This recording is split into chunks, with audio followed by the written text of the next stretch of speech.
Hello guys, welcome back to SS Vlogs.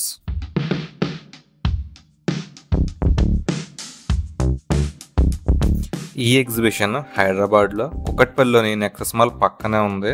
ఇది Taj Mahal exhibition. పేరుకి తాజ్మహలే కానీ తాజ్మహల్తో పాటు చాలా విశేషాలు ఉన్నాయి దీంట్లోని.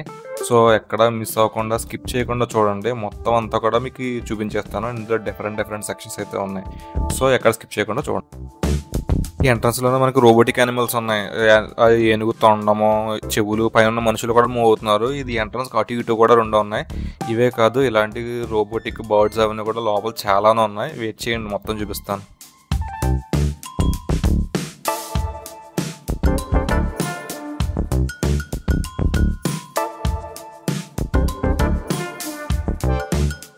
లోపలికి ఎంటర్ అయిన తర్వాత ఎంట్రన్స్లోనే మనకి తాజ్మహల్ సెట్టింగ్ అయితే ఉంది. చాలా పెద్దది ఉంది. అది ఫినిషింగ్ కూడా చాలా నీట్గా ఉంది. మంచి పిక్స్ అయితే దిగచ్చు ఇక్కడ.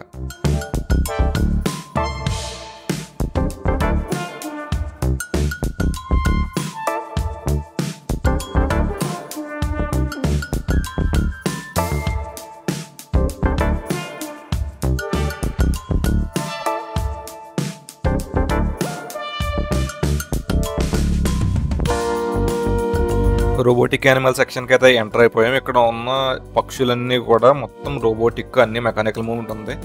ఎస్పెషల్లీ మనకంటే కూడా చిన్నపిల్లలు చాలా ఎంటర్టైన్గా ఫీల్ అవుతారు. ఇక్కడ పిల్లలందరూ కూడా చాలా హ్యాపీగా ఫీల్ అవుతున్నారు. మనకు పెద్దగా ఇదిగా అనిపించకపోవచ్చు, కానీ పిల్లలకైతే సూపర్ ఉంటుంది.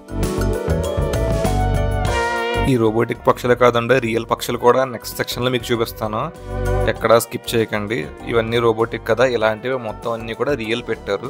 ఈ ఎగ్జిబిషన్ అయితే చాలా పెద్ద అనిపించింది నాకు. ఫస్ట్ టైం చూసాను ఇంత పెద్ద నేను ఎగ్జిబిషన్. ఎప్పుడు మన కాకినాడలో పెడతారు కదా, దాంతో కంపేర్ చేసుకుంటే ఇది ఆల్మోస్ట్ 3 to 4 times పెద్దది ఉంటుంది అన్నమాట ఈ ఎగ్జిబిషన్ మొత్తం.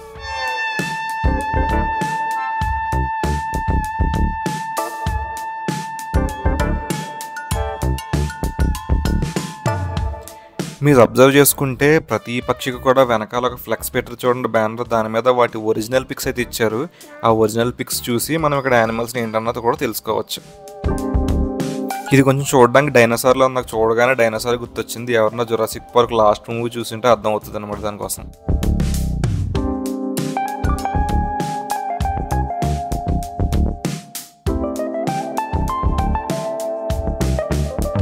ఇది చూసిన వెంటనే చిన్నప్పుడు ఒక బొమ్మ గుర్తొచ్చింది. కమెంట్ చేయండి ఎవరికైనా గుర్తొచ్చిందేమో, ఎస్పెషల్లీ 90s కిడ్స్కి.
ఒరిజినల్ బర్డ్స్ సెక్షన్కి అయితే వచ్చేసాం. మొత్తం అన్ని కూడా కేజీల్లో బంధించేశారు. చాలా డిఫరెంట్ టైప్ ఆఫ్ పక్షులు ఉన్నాయి. మొత్తం అన్ని కూడా మీకు చూపించేస్తాను. ఇందులోని పక్షులే కదా, ఒక ర్యాబిట్ అండ్ లెజర్డ్స్ కూడా ఉన్నాయన్నమాట.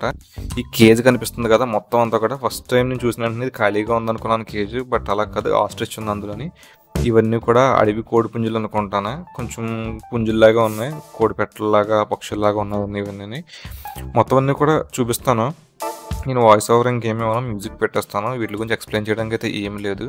నా లైఫ్‌లో ఫస్ట్ టైమ్ ఆస్ట్రిచ్‌ని చూసాను. దానికి మాత్రం చాలా పెద్ద కేజే ఉంది. బట్ వీటన్నిటిని ఎలా చూస్తుంటే నాకు కొంచెం బాధగానే ఉంది. ఎందుకంటే అవి అంతలా కంజెస్టెడ్‌గా బంధించడం, అవి ఎగరాలని చూస్తాయి కదా! సో, నాకు కొంచెం ఫీలింగ్ అనిపించింది. బట్ ఏం చేయగలను చూడడం తప్ప అంతకు మించి ఏం చేయలేను. కానీ నాకు బాధగానే అనిపించింది. అవన్నీ కూడా చాలా డల్‌గా ఉన్నాయి. Especially ostrich. అది ఫాస్టెస్ట్ రన్నింగ్ బర్డ్ యాక్చువల్‌గాని. సో, అది అంత ఫాస్ట్‌గా పరిగెట్టేదాన్ని అలా కేజ్‌లో బంధిస్తే దానికి చాలా ఇబ్బందిగా ఉంటుంది. ఆల్రెడీ కేజ్‌లో కొన్ని కేజీల్లో చచ్చిపోయినట్టున్నాయి పాపం. సరే అండి, మొత్తం చూసేయండి.